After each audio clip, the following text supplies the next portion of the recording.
So this is the product right here that I'm using. You can see there. It's a really good product. I was using the 886 and I found out that I recently did a job where I was skimming over some ceramic tile, and I found out that this does not require a primer. It is $2 a bag higher, but it seems to be a better product than the 886.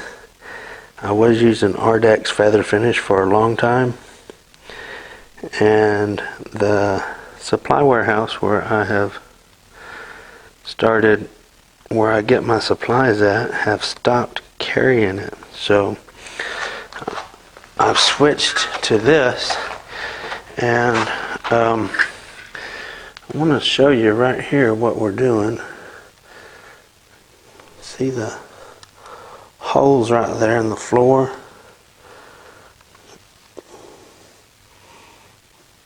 The nail holes? Well, that's strictly what I'm doing, is patching the holes in the floor. So I'll show you how I do that.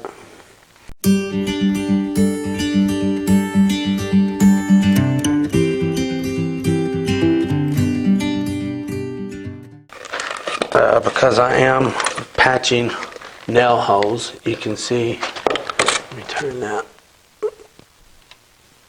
Okay, so how thick I've got this stuff is really, pretty much got to shake it off my, see the thickness of that, how thick it is. That's how you want it if you're going to be patching nail holes. And I have invested in a bigger trowel. I've been doing a lot of hard surface flooring lately, so I've invested in a bigger mud trowel just to save time and stuff. So I don't have to be real particular with this because of the way I'm going to finish this floor off. But anyway, whenever you're filling nail holes, you just mash the mud into the hole. If you notice me mash it in there, I'm going to mash it like that and then wipe over and get the excess off. So even just doing this is going to take a lot of mud, because it is there's a lot of nail holes, plus the ridges and the glue is like tremendous. So this, I just wanted to show this is how we do it. Let me see if I can get that up closer. Y'all have to forgive me, I'm by myself today. I don't have my wife videoing for me, so I'm having to do all this zooming and stuff by myself. Let me get that focused in there on that hole. So the hole right here, I'll just show you. I'll just take and mash it in with the tip of my trowel and wipe over the excess. It's okay if you leave it a little bit high on this particular instance because of the way that I'm going to finish it. There's another hole right here. Let's mash it in the hole. And let's see if there's any more right here. Mash it in and wipe off the excess. And that's how we're going to do this. We're going to go around all the walls like that. And anywhere there was existing walls, we're going to do that to fill all the holes. And that's going to be good enough for this side. And then when we get to the other side, when I skim the whole floor, it'll be after we get done filling the holes on this side and we do the next side, it's going to be a totally different mixture. Right now we got it thick because we don't want it to fall in the hole so much. But for skimming, we're going to mix it a little bit thinner, and I'll go over that when we get to the other side and we skim the whole floor. So right now we're just going to do this, and then we'll pick back up when we get to the other side.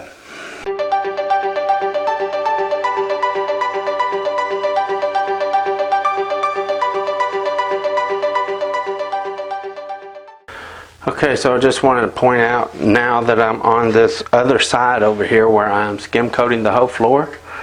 I like to show you how runny whenever you skim coat in there. Let's see if I can do this. You can see it just run off my thing. I'm gonna attempt to lean that camera up and pour it out. That way you can see just how runny it is. And okay, so right there. Okay, now that's good. Oops. So that right there is good for what we want to do right here. Skim coating it. If it's all thick like it was over there, it's not gonna fly. So it's gonna just be too thick and clumpy and stuff like that. As soon as it gets a little dust in it. I did want to point out how important it was a while ago when I was talking about mashing it. We'll say like right here's a hole. How important it was to mash it in a hole and then wipe over it. If you just simply wipe over it, there's a good chance that you're going to have like an air pocket. It's going to be like an egg, okay? You're just going to put a shell over the top of it. So it is important as you have holes to mash it in the hole and then wipe over the excess. Okay, so whenever I'm doing this, you will see me go over the edges differently than what I do on the rest of it. So I'm just going to do a little section right here and let you see how the floor patch spreads and stuff. And you can pretty much get an idea of the consistency of it as I'm spreading it. And by the way, I am using a corded drill with a paddle bit on it to mix my mud because I'm using so much. If I was just doing a little bit, I would just hand mix it, but because I am using a bunch here, I'm using a paddle bit to mix it up. That gets it good and silky. Gonna make a mud on there really nice. Makes it spread real good. Okay.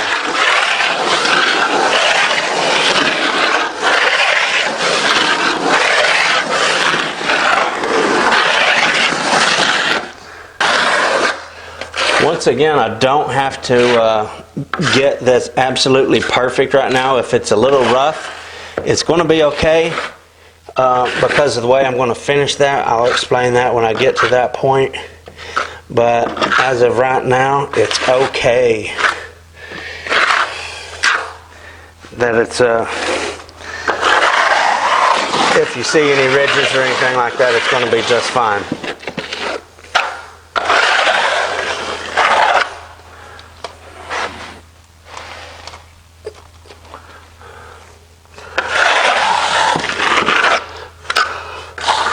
Main thing is I'm filling up the glue notches from the trowel when they spread the glue, and that is going to save me a ton of money on glue. Let me show you that right there, what I'm talking about. Okay, so you see that? It's like you can see just it's like I'm spreading glue. You can see the lines perfectly is getting filled in with mud, and that's exactly what we want to do. So, and here in a second you'll see these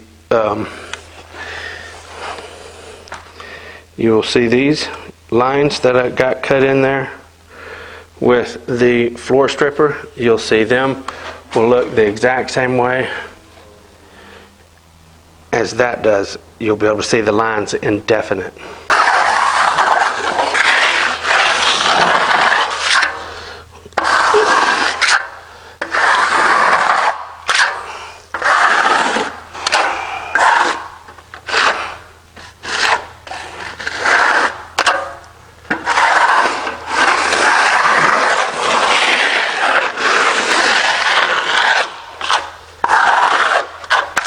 Once again, I am doing a little bit of extra there. If you'll see me when I do that, I'm actually, whenever you see me do this up by the wall, I'm mashing the mud into the nail holes so that it does make sure that it fills the hole real good.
Okay, so we'll let you get a look at it here and see what it looks like.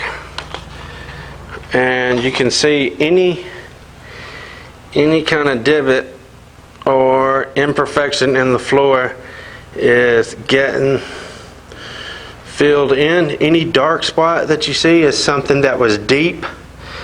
Some deep imperfection in the floor. You can see the lines running parallel right there that are going this direction. Those are what I was talking about that got cut with the floor stripper that I was using. But you can see the glue marks right there where they got filled in nicely all over the place, actually. Pretty much. Right there was a nice deep spot. You can see some ridges in that right there. And that is going to be okay. I will get into further detail on that on the next step of this process. So I got this much done here out of one mixing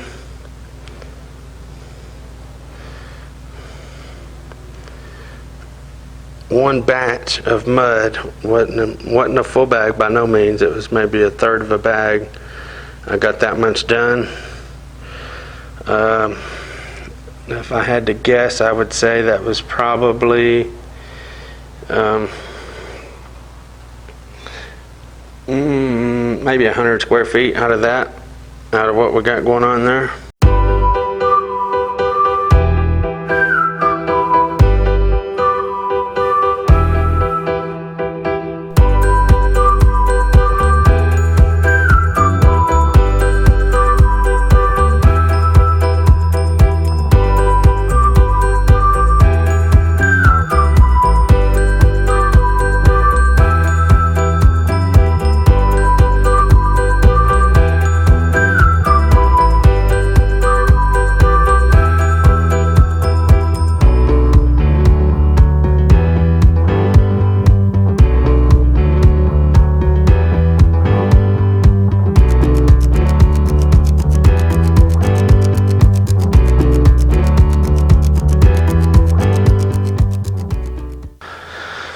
now that we got it all prepped, you can see that I'm taking a coarse, I think it's a 12 grit sandpaper, and I'm going over it. Let me get a broom right here and show you the difference and what's going on.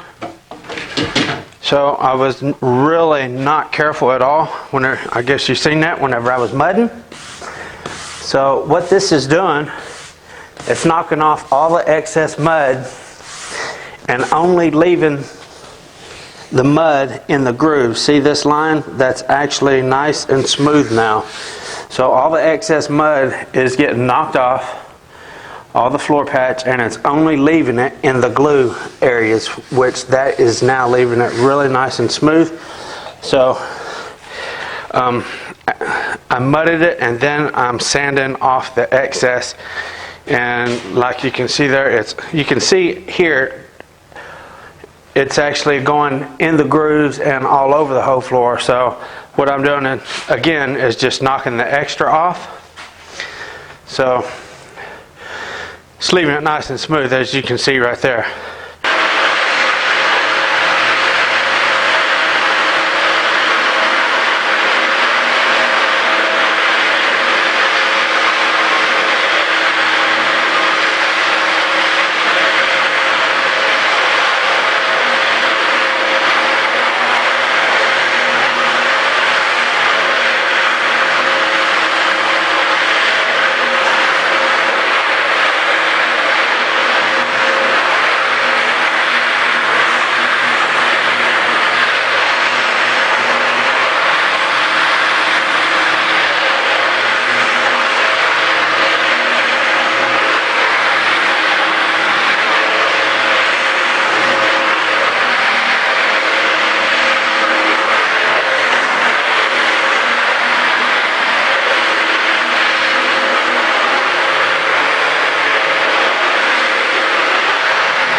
So I don't know if you can tell or not that I am raising up, because it don't take a whole lot of pressure to make it move wherever you want it to, okay?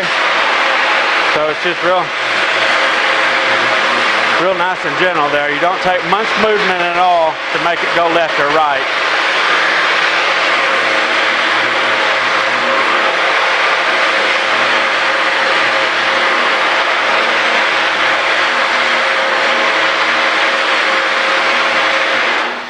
And I bet Corey from Carpet Muscle could put me to shame on one of these, because he uses them all the time to clean carpet, the little orbiter. So I want to push this out and just get a nice good look at where I have just went. I don't know that you'll be able to tell how smooth that is, but all the excess is off of that is really nice and smooth right there. So we'll take a look. We'll go on the other side where I only fill the nail hose, and we'll sand over the glue, and I'll show you how it comes up with the same thing, the real excess thick glue that I did not have to mud all over, because I didn't use the machine on the other side, so I didn't cut grooves in it like that. So let's go over and check that out. So over here on this side, we just got a really rough glue, and the only reason I'm going to go over it with this on this side is to save me money on glue, because if I went over this with glue and it's already got these deep ridges in it, it's going to eat up glue like probably 4 times as fast. And the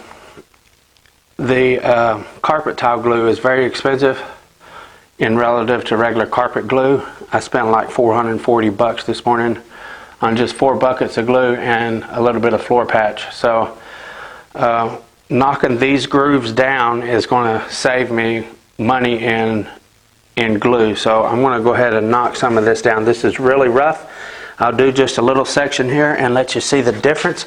Zoom in right here real close, and let's see if we can see how deep these grooves are. Okay, so you can see how deep they are now.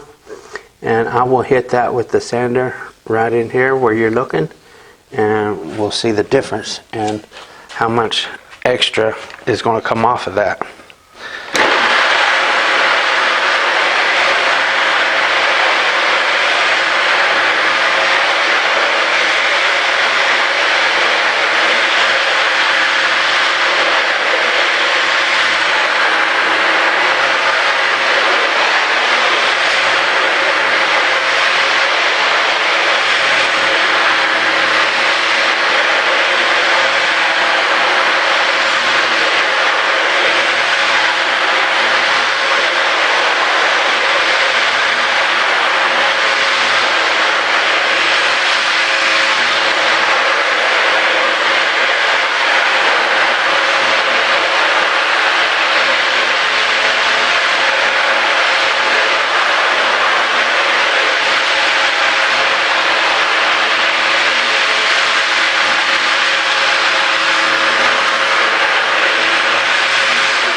Okay, if you'll notice all the yellow powder, that is glue that's dried up and got ground off. I'll sweep it off right there and show you the difference. So this is going to, it would probably take 4 times the amount of glue if I didn't do this, and you can see, you know, how fast it comes up just from a minute of doing that. And it won't take long to go over this whole big room right here. Just get in the groove and sway it side to side, and I can probably just go from one side all the way to the other in one, probably run up down the sides of the walls. That is a lot smoother. You can't even hardly feel it. You cannot even feel the glue. So that's going to save me more than, I don't know, it's going to save me a ton of money on glue, I know that. So that's definitely well worth the time. What it costs to rent this, you can see it's a Home Depot rental again. That's where I rent my equipment at, and whatever that costs, I'll make up probably 3 times in the glue that I'm going to save from grinding this off. And I just recently opened up a Patreon channel, and I got stated there in the tiers that if someone pledged $5 that I was going to give them a shout out and recommend them. And so far, the person behind the camera right there, my lovely wife, I would highly recommend. I can't recommend her because she's taken, but I would definitely recommend one like her, because she lives her life by the Chick-fil-A philosophy. It is her pleasure to serve me. Thank you, sweetie, for all your dedication. Thank you for watching.